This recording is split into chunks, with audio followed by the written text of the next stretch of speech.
Finalment, el doctor Joaquim Mullol, que és director de la Unitat de Rinologia i Clínica de l'Olfacte de l'Hospital Clínic, ens parlarà precisament del sentit de l'olfacte. Gràcies. Se sent bé? Sí? Bueno, primer que tot voldria agrair a Mutuam per organitzar, més que per invitar-me a mi, per organitzar alguna cosa sobre els sentits, que és el que normalment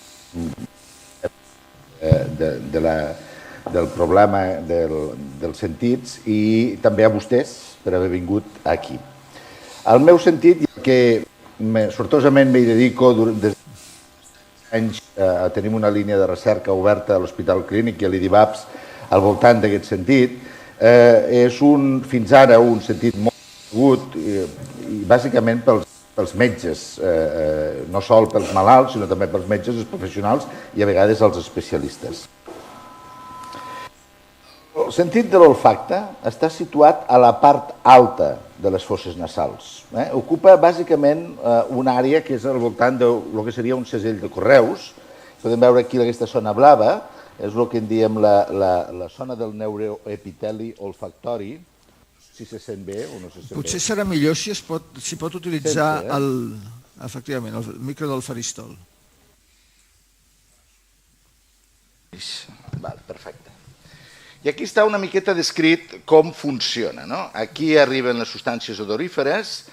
Al final de la primera neurona, al neuroepiteli, hi ha uns receptors especialitzats, que són els receptors olfatoris. S'estimula la primera neurona, s'integra la informació al bulb olfactori i d'aquí s'envia al cervell. La integració es produeix en unes zones que se'n diuen glomèruls i que agafen les neurones que provenen del mateix receptor.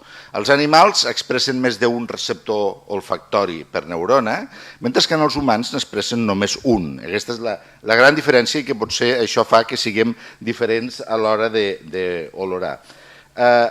La informació que genera aquí el bulb olfactori va a la zona límbica, a la zona d'alarma de l'organisme, i també al tàlam, que és la zona bàsica de la memòria. La zona límbica i la zona de la memòria són molt importants a l'hora de les respostes que donem enfront a diferents olors.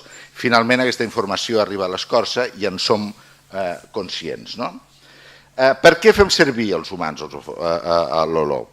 Els animals sabem que la supervivència és molt important a ells. Nosaltres l'utilitzem sobretot pel sabor dels menjars, de les begudes, però també l'utilitzem per altres mecanismes i a vegades no som nosaltres mateixos el que olorem aquestes substàncies. Tots coneixem els gossos policia que estan educats, entrenats a olorar explosius, a olorar drogues o menjar i que s'utilitzen molt en els aeroports. Però el gran món que realment es mou al voltant de l'olfacte és el món de la perfumeria i mou realment molts diners, com poden veure en els anuncis que es fan al voltant de les festes de Nadal. Sempre s'ha atribuït a l'olfacte una capacitat d'actuar sobre la memòria més que els altres sentits. Realment no està demostrat això. El famós llibre del temps retrobat del Proust i el fet que amb la Madalena nosaltres recordem el passat, les relacions emocionals que ens porta allò, que també surt a la pel·lícula Ratatouille, on quan s'olora allò retrau a la infantesa i tot això, realment té aquesta capacitat, però possiblement la vista i l'oïda també la ve. L'olor personal és realment molt important. Aquesta és una foto que no és trucada, és d'un soldat de l'Iraq que el primer que feia quan arribava una carta de casa seva era olorar-la, perquè li donava més informació emocional i perquè ell va explicar que realment notava alguna cosa com si estigués molt més proper de la seva família.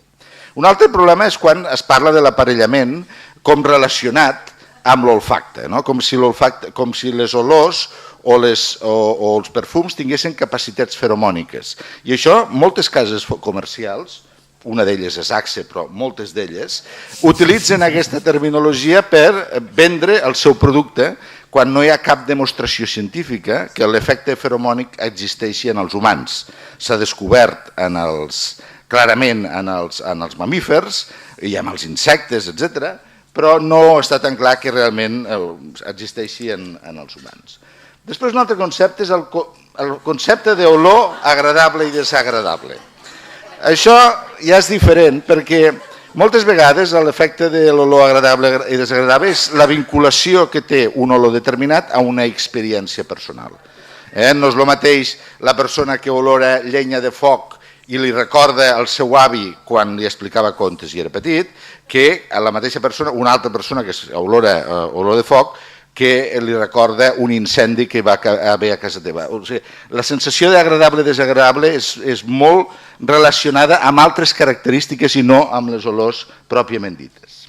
Aquí és un tema que crec que és important descartar, i s'ha parlat abans. Filogenèticament, el gust i l'olfacte estaven molt lligats, són els amfibis al respirar aire que comencen a separar els dos sentits, i realment avui en dia tenim el concepte de que una cosa és l'olfacte, on nosaltres podem olorar bilions, i després els hi ensenyaré per què, gustos, que només n'hi ha 5 de determinats, perquè només tenen determinats 5 receptors, com s'han dit actualment, i el concepte de sabor, que és molt més complexa i que és una barreja d'olfacte i gust, i que bàsicament és les sensacions organolèctives que tenim quan mengem o bevem, que s'associa al gust, a l'olfacte i, a més, tota una sèrie d'altres quimioreceptors de temperatura, etc. Realment, les investigacions sobre l'olfacte són relativament recents. No hi havia cap premi Nobel donat al sentit de l'olfacte. Hi havia 2 grups que en els anys 90 lluitaven per explicar com funcionava l'olfacte. Un a Nova York, que parlaven de la teoria de la forma, de la teoria del receptor que actuava, i altre a Londres que parlava de la teoria vibratòria, molt més com funciona l'oïda. Finalment, uns estudis fets intentant demostrar la teoria vibratòria que es van publicar al Nature i que van ser negatius, possiblement van ser una de les principals causes perquè aquell mateix any es concedís el Premi Nobel de Medicina per el descobriment dels primers grups de gens olfactoris, el Richard Axel i la Linda Bach, que són els que hi van treballar originalment més. L'any passat va sortir un article, tradicionalment es parla als llibres de 10.000 olors que podem olorar els humans o 100.000 olors als animals, però hi ha aquest article publicat al Science 2014 que fa un anàlisi de les agrupacions d'olors, perquè olor pot ser tant una sola partícula que doni un olor com una associació de partícules. O sigui que la potencialitat d'estimulació de receptors és molt alta. I segons això, la capacitat que nosaltres tenim d'apreciar olors està en el marge dels bilions, o sigui, gairebé infinits. Hi ha olors, com per exemple el tabac, que té més de 2.000 partícules, que estimulen un munt de receptors olfactius diferents. Per tant, nosaltres tenim un genoma que volta entre 20, 22, 23.000 gens, això encara no s'acaba d'escriure, 850 dels quals s'han trobat lligats als conceptes olfactoris. Només el 40% d'aquestos expressen receptors olfactius, 355, però amb aquests 355 receptors nosaltres som capaços d'olorar bilions d'olors, o sigui gairebé olors infinites, les que coneixem i les que no coneixem. Una altra cosa és que les puguem discriminar, que com a màxim en podem discriminar als especialistes o a les persones ben entrenades entre 80 i 90, o sigui que la diferència és molt gran.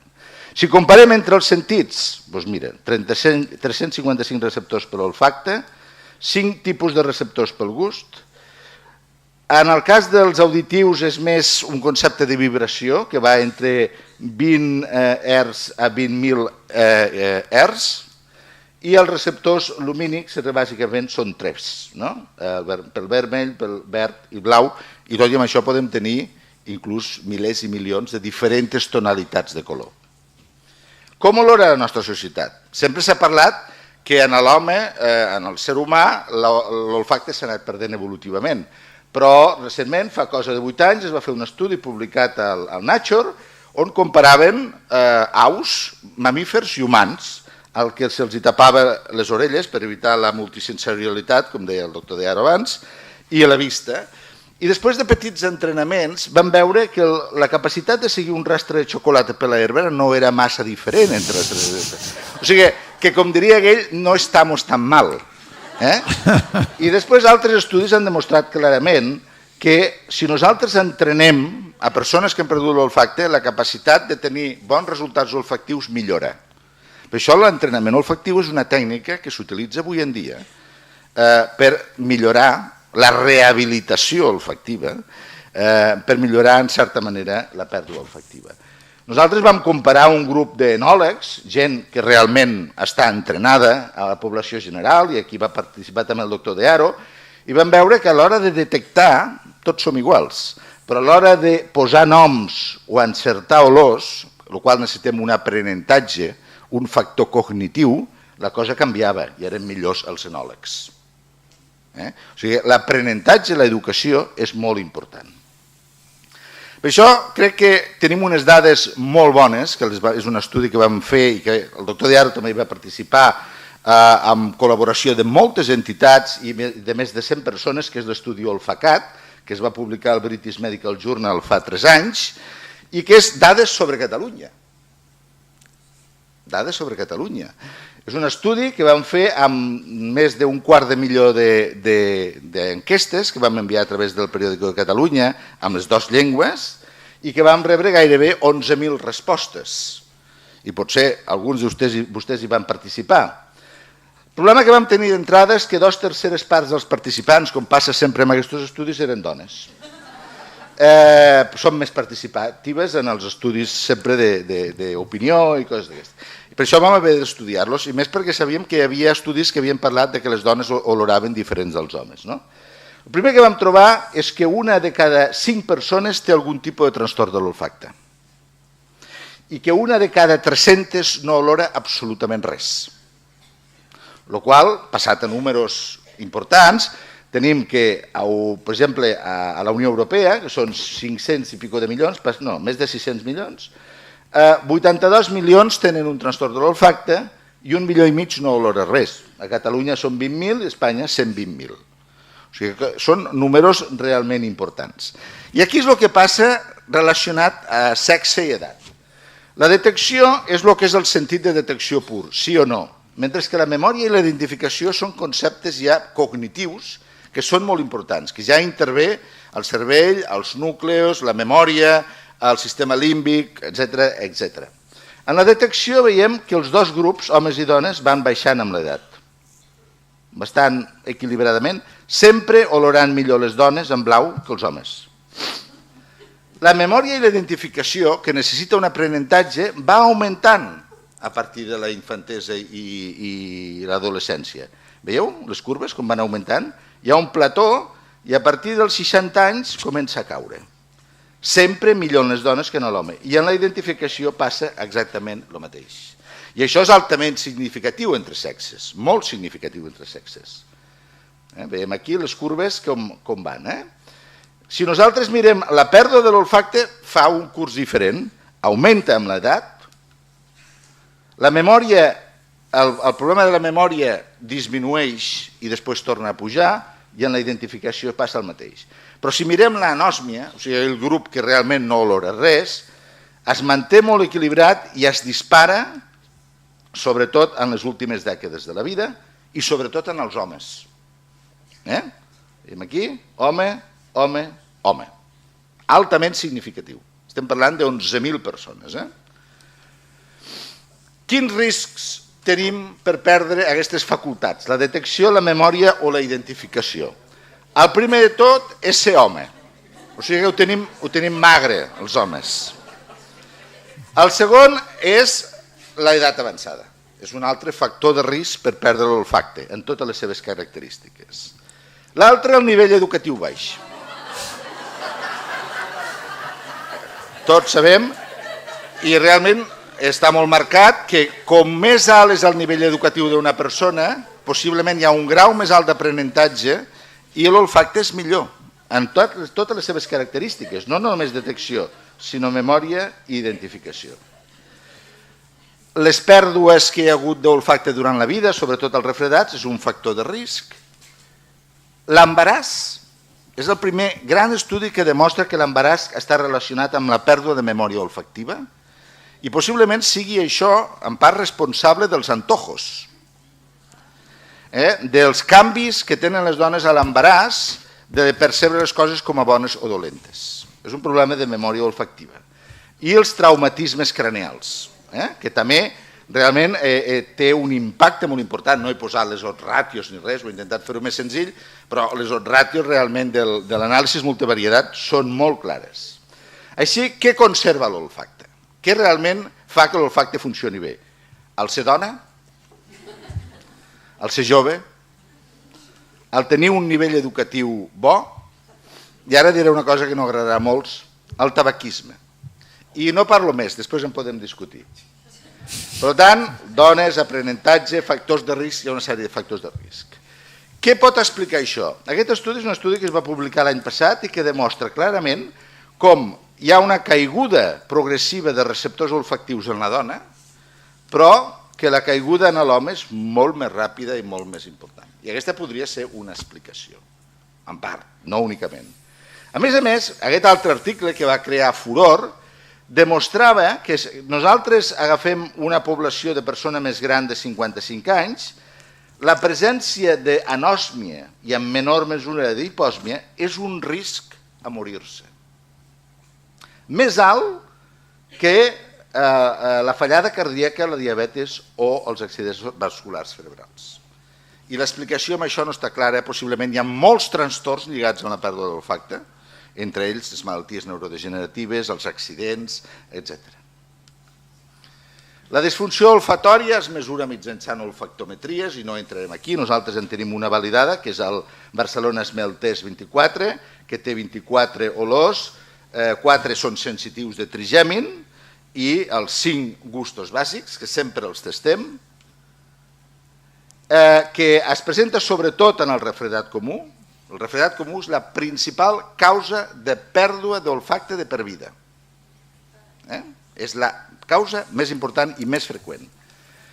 La següent és la inflamació nasosinusal, que és la rinitis al·lèrgica, on en els casos més greus, que és el 30-35% dels casos, es pot perdre l'olfacte. De fet, hi ha una relació molt alta i la considerem un factor de risc la pèrdua d'olfacte en els rinitis al·lèrgics perquè ens demostra que són els més greus.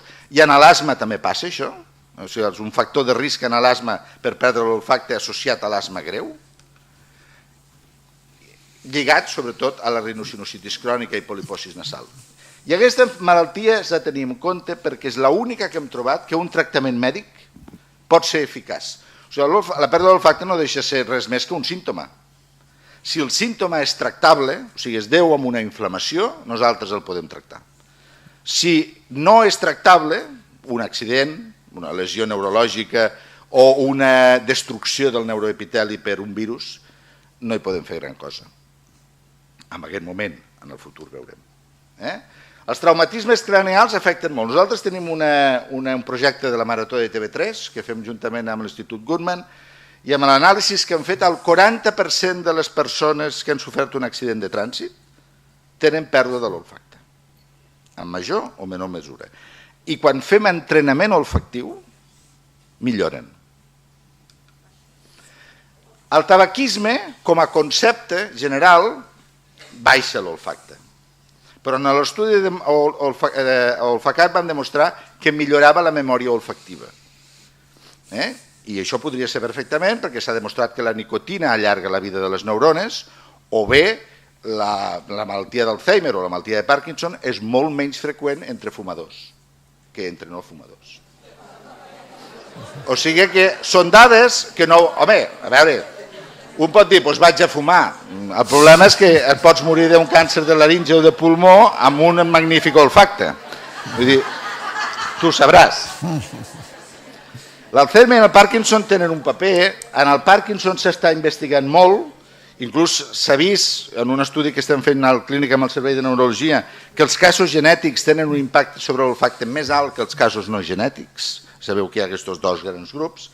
I en el món de l'Alzheimer encara no s'ha estudiat prou bé, encara que es creu que la memòria és més important. Després hi ha altres causes molt menys freqüents i que sempre s'han de tenir present, sobretot quan no hi ha una altra causa. Per exemple, casos de meningioma olfactori. Pacients que no tenen res més que una pèrdua olfactòria. Si fas un escàner, surt això. Això és molt raro. Nosaltres al clínic n'hem vist 4 en 15 anys. O sigui que és molt raro.